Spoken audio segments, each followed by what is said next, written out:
হয় না? আমি কেন ভাই তোমার নিয়ে কথা বলবো? তুমি আমার লেভেলের নাই যে আমি তোমাকে নিয়ে কথা বলবো আখি। হঠাৎ মিথিলা ও আখির মাঝে তুমুল ঝগড়া, কেউ কাউকে ছাড় দিচ্ছে না।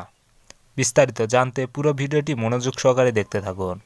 আমি কেন ভাই তোমার নিয়ে কথা বলবো? তুমি আমার লেভেলে নাই যে আমি তোমাকে নিয়ে কথা বলবো আখি। এটা তো বুঝে গেছে সবাই, এটা বাপি মামাকে ডিরেক্টলি করছি।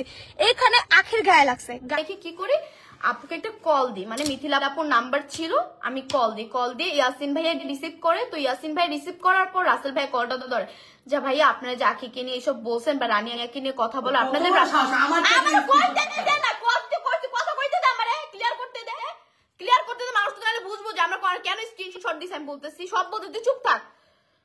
তখন হচ্ছে যে উনি মানে ভাইয়ারা বলি তো বলতেছে রানিয়াকে নিয়ে কি বলবো, রানিয়া তো 2 বছরের বাচ্চা, ও তখন খেতেও পারে না, ওকে আমরা কি কথা বলবো।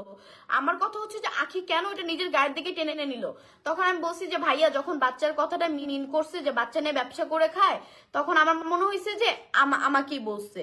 তখন আমি ওনাকে একটা ক্যাপশন দিছি, বাট হচ্ছে আমার ভাইয়া যখন আমাকে বুঝাইছে যে মিথিলা এটা আমাকে মিন করে নাই, তখন আমি ক্যাপশনটা ডিলিট করে দিছি। তারপর কিছুদিন পর যখন লাইভে আমাকে একজন বলছে আমি নাকি বাচ্চা নিয়ে ব্যবসা করে, তখন আমার গায়ে কথাটা অনেক লাগছে। কারণ আমি রানিয়াকে নিয়ে ভিডিও দিতে চাই না, জাস্ট মাত্র আমার কিছু ভালোবাসার মানুষ আছে তাদের জন্য আমার রানিয়াকে নিয়ে ভিডিও দেওয়া হয়, নাহলে রানিয়াকে ভিডিওতে আনাই হয় না, আমরাই পছন্দ করি না, কারণ নাই তো। আচ্ছা তারপর আচ্ছা শোনো, তখন তার সাথে আমি কথাবার্তা বলি, আর মিথিলা আপু আমার খুব বড় হবে, ইয়াসিন ভাইও আমার খুবই বড় হবে, আমি তাদের ছোট। তারপর আমি বললাম কি আপু আমি বুঝছি এখানে আমাদের ভুল বুঝাবুঝি হয়েছে, তুমি যাদেরকে মিন করছো আমি বুঝি না। আমি বলছি যখন বাচ্চার কথা বলছো তখন ভাবছি যে আমাকে বলছো। আচ্ছা সরি আপু, আমি ওই আপুর পেজের লাইভটা আমি ডিলিট করাইতেছি। তুমি যেহেতু আমার নামে বাজে কথা বলছো, কারণ তুমি তো জানো না আমার লাইফে কি হয়েছে বা না হয়েছে, তোমার কোনো ধারণাই নেই। কারণ তোমার একটা মেয়ে আছে, তোমার একটা মেয়ে আছে, সেখানে তোমার জামাই ছাড়ছে, এটা খুব খারাপ করছে। ভাই বউ যতই খারাপ হোক সন্তান কখনো খারাপ হয় না। হ্যাঁ রাজারও দোষ ছিল, তোমারও দোষ আছে, বাট তোমার দোষটা অনেক বেশি, যার কারণে রাজাকে আমি কখনো দেখি নাই যে এই 5 বছরে কোনো বেডি নিয়ে ভিডিও করতে। বাট তোমার দেখো ভাই, তুমি তো প্রত্যেকজনকে নিয়ে ভিডিও করতেছো, এটাও আমি বাদ দিলাম। এখানে আমি কাউকে নিয়ে কোনো ক্যাপশন দেইনি।